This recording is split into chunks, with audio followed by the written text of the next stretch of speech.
चिराग जी, आज आपने संसदीय बोर्ड की बैठक की है, क्या चिराग जी सामने जी। देखिए, आज पार्टी के केंद्रीय संसदीय बोर्ड की बैठक आज की गई है।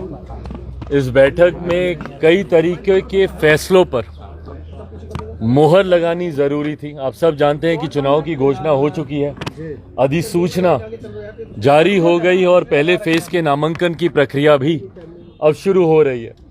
तो ऐसे में प्रत्याशियों को लेकर आने वाले दिनों में बिहार में चुनावी रणनीतियों को लेकर कई ऐसे अहम फैसले थे जिस पे केंद्रीय संसदीय बोर्ड की मोहर लगना जरूरी था।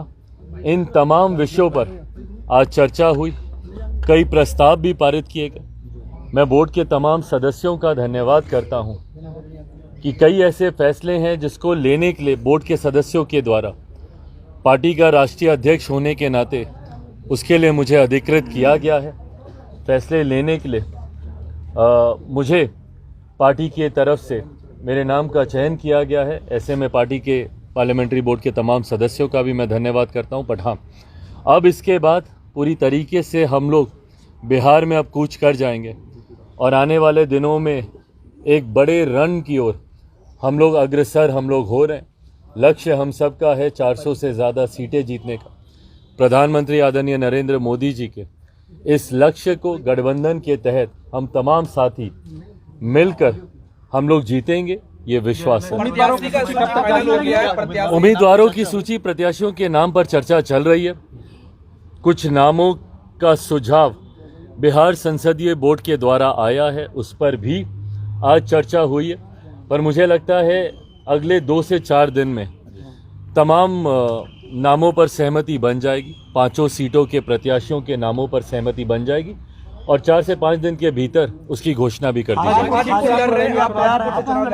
हाजीपुर के लिए ये एक सहमति जरूर हुई है और आज भी केंद्रीय संसदीय बोर्ड में भी इस बात को लेकर औपचारिक मुहर लगा दी गई है। इतना अब तय है कि हाजीपुर, जो मेरे नेता मेरे पिता आदरणीय रामविलास पासवान जी की कर्मभूमि रही है, वहां से एनडीए के प्रत्याशी के रूप में लोक जनशक्ति पार्टी रामविलास के उम्मीदवार मैं खुद स्वयं होऊंगा। इस पर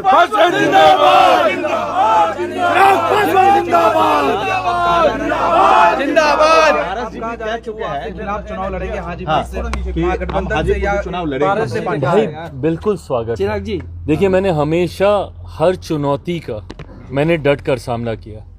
ना मैं किसी चुनौती से कभी घबराया, ना कठिन विपरीत परिस्थितियों में ना मैं कभी विचलित हुआ।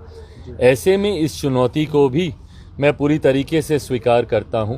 ये फैसला अंत में चाचा जी को ही लेना है। हमेशा उन्होंने कहा है कि अपने राजनीति में अपने अंतिम सांस तक वो प्रधानमंत्री जी के साथ रहेंगे, एनडीए के साथ रहेंगे। ये वादे, ये दावे वे करते आए हैं। ऐसे में क्या प्रधानमंत्री जी के 400 सीटों को जीतने का जो लक्ष्य है, क्या उसमें वह स्वयं रोड़ा बनेंगे? ये फैसला उन्हीं को ही करना है। पर हर चुनौती के लिए मैं तैयार हूं, इसमें मुझे कहीं कोई कठिनाई नहीं।